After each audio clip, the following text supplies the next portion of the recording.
Hello everyone! How are you? Namiss ko po kayong lahat at ngayon po ay muli na po akong magbabalik sa paggawa ng vlog po natin dito sa ating YouTube channel at the moment ay nandito tayo sa farm para linisin itong area na to at darating po yung panibagong aalagaan po natin na maliliit na itik. So by tomorrow, as expected, ay darating po yung sisiw natin. Sat namiss kayo amin ket sapay kumata. Amin tayo ket datjay nasaya at nga pamagi ken nga po amin iti agtignay iti biag tayo ken dawatan tayo iti parabor nga aga po iti ngato taawan ti sabali nga mangteg iti parabor nga mangawat tayo no dikit din ni apo tayo laeng.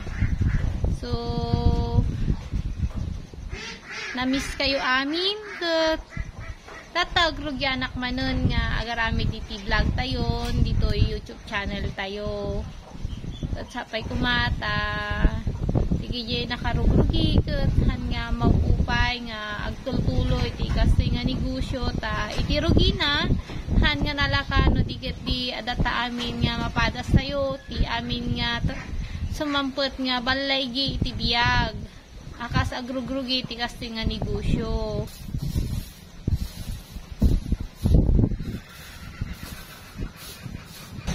Itong tinatanggal natin dito ay gagawin natin fertilizer sa tinataniman na bukid ni tatay.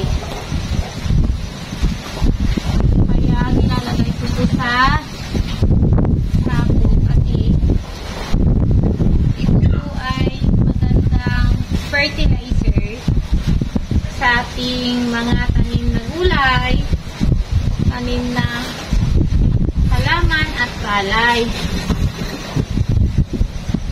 Kailangan ko lang alisin itong mga hapon kasi matagal kasi siyang mag-decompose pagkahoy and may posibilidad na mag-usok yung panya.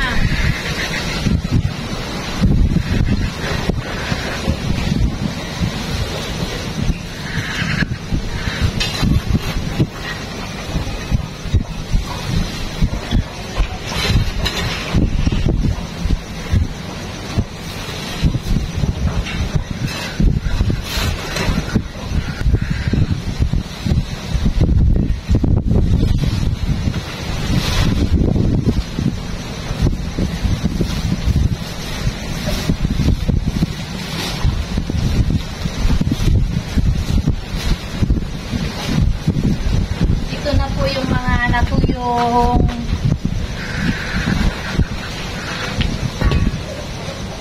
ipot ng ating mga alagang itik.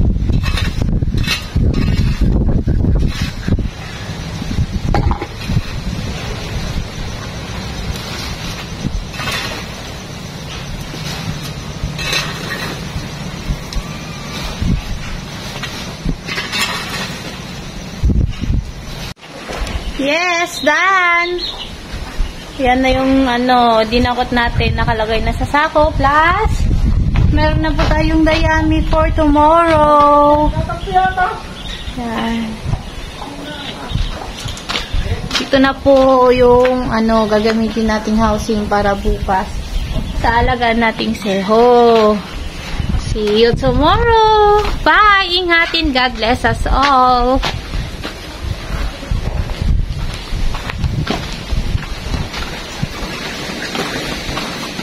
Yan, ito na yung tanim ni Father. Father na palay.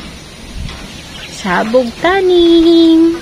Kasi mahal po yung patanim ng pula. Kaya nag-direct planting po tayo. Plus